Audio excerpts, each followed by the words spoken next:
હિન્દુ શાસ્ત્રમાં દાન એ સૌથી પુણ્ય ગણવામાં આવ્યું છે. દાન કરવાથી માત્ર પીડા દેતા ગ્રહો જ શાંત થતા નથી, પણ તેની સાથે જ દેવી દેવો પણ શાંત થાય છે.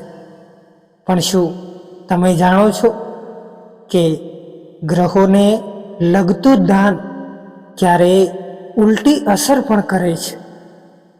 આ વાત એટલી જ સાચી છે કે કેટલીક મહત્વની પરિસ્થિતિમાં તમે તેને લગતી વસ્તુઓનું દાન કર્યું હોય તો તે લાભની જગ્યાએ હાનિ પહોંચાડે છે.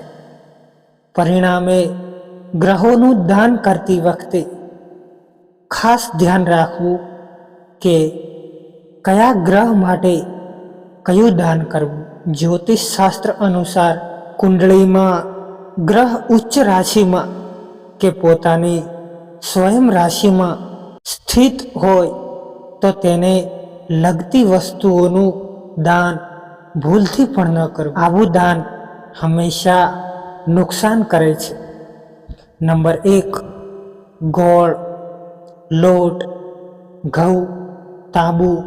સૂર્ય મેષ રાશિમાં રહેવાથી ઉચ્ચનો તથા સિંહ રાશિમાં હોવાથી પોતાની સ્વરાશિનો હોય છે. જો કોઈ જાતકની કુંડળીમાં સૂર્ય આ બંને રાશિઓમાંથી કોઈ એકમાં હોય તો તેને લાલ કે ગુલાબી રંગના પદાર્થોનું દાન કરવું નહીં. ઉપરાંત ગોળ, લોટ, ઘઉં, તાંબુ વગેરે દાન કરવું નહીં.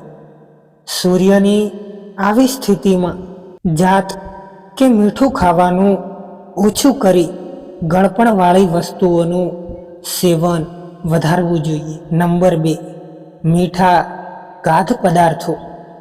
મંગળ મેષ કે વૃશ્ચિક રાશિમાં હોય તો સ્વરાશિનો તથા મકર રાશિમાં હોવાથી તે ઉચ્ચનો હોય છે.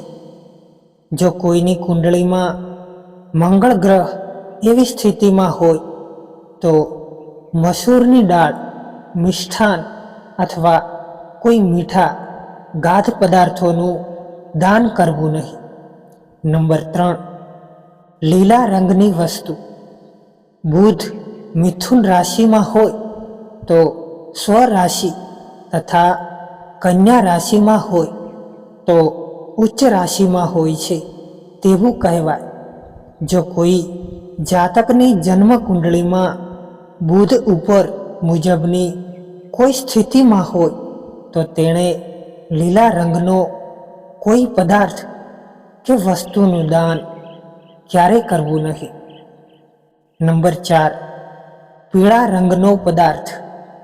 ગુરુ જ્યારે ધન કે મીન રાશિમાં હોય તો સ્વર્ગહી તથા કર્ક રાશિમાં હોય તો ઉચ્ચ રાશિમાં મનાય છે.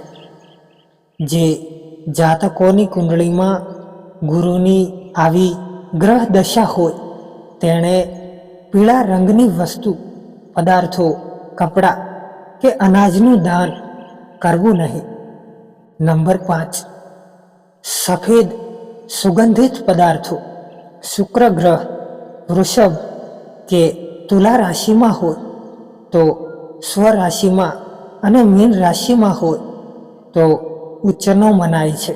જે જાતકોની કુંડળીમાં શુક્રની આવી ગ્રહ દશા હોય તેણે સફેદ રંગની વસ્તુઓ કે સુગંધિત પદાર્થોનું દાન કરવું નહીં.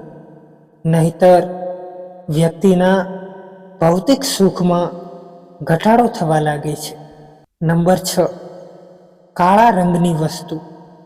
શનિ જો મકર કે કુંભ રાશિમાં હોય તો સ્વર્ગહી તથા તુલા રાશિમાં હોય તો ઉચ્ચ રાશિમાં હોય છે તેવું કહેવાય.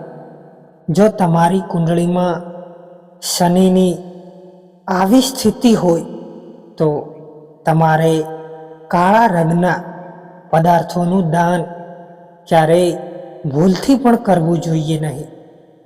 નંબર 7, વાદળી રંગની વસ્તુઓ. રાહુ જો કન્યા રાશિમાં હોય તો સ્વરાશિ અને વૃષભ રાશિ અને મિથુન રાશિમાં હોય તો ઉચ્ચ કહેવાય છે. જે જાતકોની કુંડળીમાં આમાંની કોઈ પણ એક સ્થિતિ હોય તો આવા જાતકોએ વાદળી કે ભૂરા રંગની વસ્તુઓનું દાન કરવું નહીં. નંબર 8, ભૂરા રંગનો પદાર્થ. કેતુ જો મીન રાશિમાં હોય કે ધન રાશિમાં હોય તો ઉચ્ચ કહેવાય છે. જો તમારી કુંડળીમાં કેતુ ઉપરોક્ત સ્થિતિમાં છે તો તમારે ઘરમાં ક્યારેય પક્ષી પાળવું નહીં, નહીંતર ધનનું નુકસાન નકામા કામો પાછળ થાય છે, જે બરબાદી લાવે છે. ઉપરાંત ભૂરા વિચિત્ર રંગના વસ્ત્રો, ધાબળો કે તલના તેલથી બનેલા પદાર્થોનું દાન કરવું નહીં. તો મિત્રો, તમને આ વિડીયો પસંદ આવ્યો હોય તો આ ચેનલને સબસ્ક્રાઈબ કરવાનું ભૂલશો નહીં.